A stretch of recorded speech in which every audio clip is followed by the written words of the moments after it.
راولپنڈی کے بازار حسن کے در و دیوار ماضی میں گھنگروؤں کی جھنکار، ستار کے ساز اور طبلے کی تھاپ سے لرزتے تھے۔ ایک زمانہ تھا جب یہاں حسین رقاصائیں گاتی بھی تھیں اور داد عیش بھی دیتی تھیں، لیکن اب یہ سب ماضی کا حصہ بن چکا ہے۔ پنڈی کے بازار حسن میں اب صرف چینی کی پلیٹیں، کانچ اور اسٹیل کے برتن فروخت ہوتے نظر آتے ہیں۔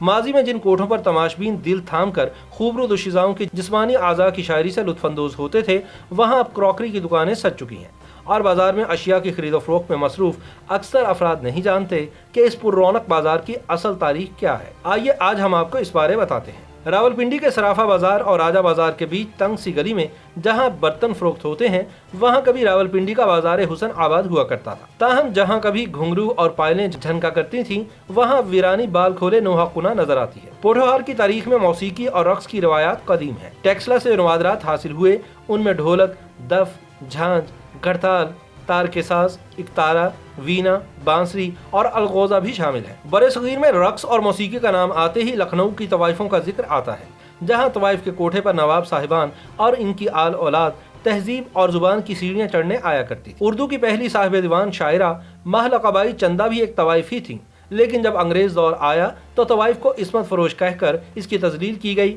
جس سے یہ طبقہ زوال پذیر ہونا شروع ہو گیا۔ راولپنڈی کی تشکیل 18ویں صدی میں شروع ہوتی ہے اور یہ شہر ایک قصبے سے شہر میں تبدیل ہونا شروع ہوتا ہے۔ اس کے ساتھ ہی جرنیلی سڑک ایک اہم پڑاؤ ہونے کی وجہ سے یہ علاقہ تجارتی قافلوں کی سرائے بھی قرار پاتا ہے۔ اس وجہ سے یہاں ناچ گانے کا رواج فروغ پانے لگتا ہے۔ سن 1814 میں رنجیت سنگھ نے راولپنڈی کو تخت لاہور کے ماتحت کر دیا، لیکن مری اور ملحقہ پہاڑی علاقوں کے لوگوں نے مزاحمت کی، جس کی وجہ سے یہ علاقے کشمیر کے راجہ گلاب سنگھ کو بطور جاگیر دے دیے گئے۔ اس دور میں اگرچہ راولپنڈی لاہور کے ماتحت تھا، لیکن یہاں گلاب سنگھ کا سکہ بھی چلتا تھا اور اسی کی نسبت سے راجہ بازار قائم ہوا۔ سردیوں میں سری نگر کے راجہ سمیت رئیس اور امراء راولپنڈی آ کر ٹھہرتے تھے۔ سکھوں کے اقتدار کا خاتمہ اس وقت ہوا جب 14 مارچ سن 1849 کو چھتر سنگھ اور شیر سنگھ کی قیادت میں سکھ فوج نے راولپنڈی میں ہتھیار ڈال دیے۔ کہا جاتا ہے کہ انگریز فوج نے شہر پر قبضہ کیا اور اس کی فوج لیاقت باغ میں خیمہ زن ہوئی تو انہوں نے جنسی بھوک مٹانے کے لیے ایک طوفان برپا کر دیا۔ اس طوفان سے نمٹنے کا حل یہ نکالا گیا کہ ستمبر سن 1851 میں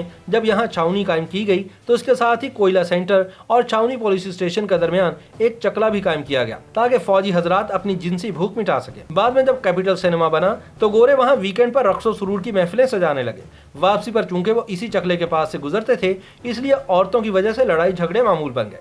چنانچہ اس چکلے کو سٹی پولیس اسٹیشن کے عقب میں منتقل کر دیا گیا، جہاں پہلے ہی شراب خانہ اور چنڈو خانہ افیم موجود تھے۔ یہاں بھی لوگ نشے میں بدمست ہو کر عورتوں سے چھیڑخانی کرتے تھے، اس لیے گوروں نے یہاں قانونی طور پر سرکاری سرپرستی میں چلنے والا چکلا قائم کر دیا اور طوائفوں کو کمرے بنا کر الاٹ کر دیے گئے۔ یہ چکلا عین اس جگہ تھا جہاں آج نرکاری بازار موجود ہے۔ پہلی جنگ عظیم کے دوران راولپنڈی میں دفاعی ضروریات کے پیش نظر 2 ڈویژن فوج تعینات کی گئی، جس کی وجہ سے اپریل سن 1915 میں نرنکاری بازار والے چکلے میں فوجیوں نے دلالوں کو مار مار کر بھگا دیا۔ تاریخ راولپنڈی اور پاکستان از محمد عارف راجہ میں لکھا ہے کہ جب پنڈی کے چکلے میں عورتوں کی وجہ سے آئے روز لڑائیاں معمول بن گئیں تو مولوی عبدالحق نے ہندو اور سکھ برادریوں کے رہنماؤں کا اجلاس طلب کیا اور یہاں سے چکلا ختم کروانے کے لیے مشترکہ جدوجہد کی خواہش کا اظہار کیا، مگر ان لوگوں نے سرمہری دکھائی، جس کی وجہ سے مسلمان رہنماؤں پر مشتمل ایک کمیٹی قائم کی گئی جو سن 1920 سے سن 1927 تک چکلے کے خاتمے کے لیے جدوجہد کرتی رہی۔ مقامی انتظامیہ کا موقف تھا کہ راولپنڈی کا چکلا بند کرنے کا مطلب